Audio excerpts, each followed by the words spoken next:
နေကယုံဖယား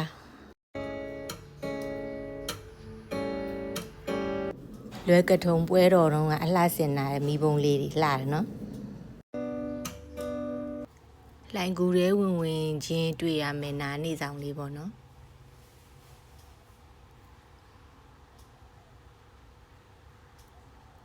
ငါလေးတွေကချစ်စရာလေးမို့လို့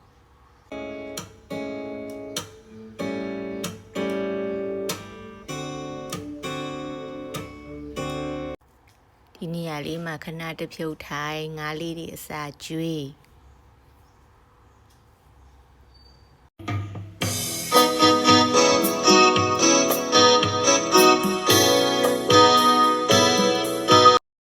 လိုင်ကူရောက်ဖို့တော့နည်းနည်းလေးလမ်းလျှောက်တက်ရတယ်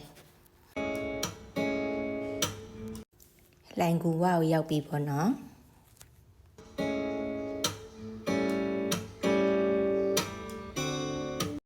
ဒီလေကားလေးကနေဆင်းပြီးတော့ဒီအဝလေးကနေဝင်ရပါဘောနော်လိုင်ကူရဲစဝင်တဲ့အပေါက်လေးပေါ့နော်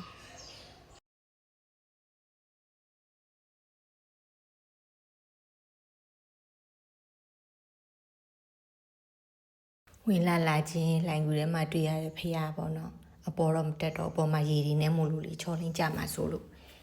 ပြီးတော့အထဲထဲကိုဆက်ဝင်ပေါ့နော်ထဲမှာအဲ့နာမှာဖရားရှိတယ်မရိုက်ခဲ့မိဘူးလိုင်ကူထဲဝင်လို့ရှိရင်ကိုယ့်ဘာသာကိုလမ်းလျှောက်ပြီးတော့ကြည့်မယ်ဆိုလို့ရှိရင်လည်းနည်းနည်းပေါ့ကိုလမ်းလျှောက်နိုင်သလောက်ကိုကြည့်လို့ရသလောက်ကိုယ့်ဘာသာကိုလျှောက်ကြည့်လို့ရတယ်ပေါ့နော်သူ guide သူတို့ရှိမှ guide လဲအဲ့ဒီကူထဲမှာပြပေးတဲ့ guide ရှိတယ်အဲ့ဒီ guide နဲ့သွားမယ်ဆိုလို့ရှိရင်တော့နည်းနည်းဒီထက်အများကြီးကူထဲမှာနေရအနှံ့အများကြီးပေါ့နော်အဲ့ဒီနေရာကြီးကြတော့ guide နဲ့သွားရတာအဲ့ဒီနေရာကြီးအထီးကြတော့မီးမရှိတော့လေကိုသွားလို့ရတဲ့နေရာကြတော့သူတို့မီးရှိတယ် guide နဲ့သွားတဲ့နေရာကြတော့မီးအိမ်လေးနဲ့သွားရတယ်နည်းနည်းမှောင်တော့လေကိုကတော့ guide နဲ့မသွားခဲ့ဘူးဘယ်တော့ဟိုးအရင်တော့ guide နဲ့သွားဘူးတယ်အဲ့တော့ကတော့မရိုက်ခဲ့ရဘူးပေါ့နော်အခုတစ်ခါလာတော့ guide နဲ့မသွားတော့ဘူးကိုဘက်တာကိုပဲလမ်းလျှောက်ပြီးကိုရှောင်းနိုင်တဲ့လောက်လေးပဲဝင်ကြည့်ခဲ့တယ်ပေါ့နော်ရှောင်းနိုင်တဲ့လောက်လမ်းလျှောက်ရတော့မှပဲတော်တော်ရှည်ပါတယ်ပြီးတော့အရန်လဲလှတဲ့ကြောက်ဆက်မိုးမျောတွေရောအဲ့ဒီပန်းဆွဲတွေရောတော်တော်လှတယ်ချင်းတောင်ဂူလို့ခေါ်တယ်ချင်းမိုင်ရောက်လို့ရှိရင်သွားလေကြည့်နော်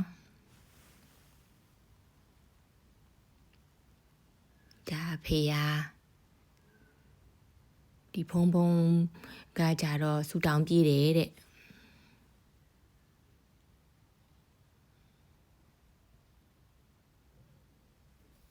မလိုင်ကူတဲ့ကိုလမ်းလျှောက်ပြီးတော့ဝင်ရတာပေါ့နော်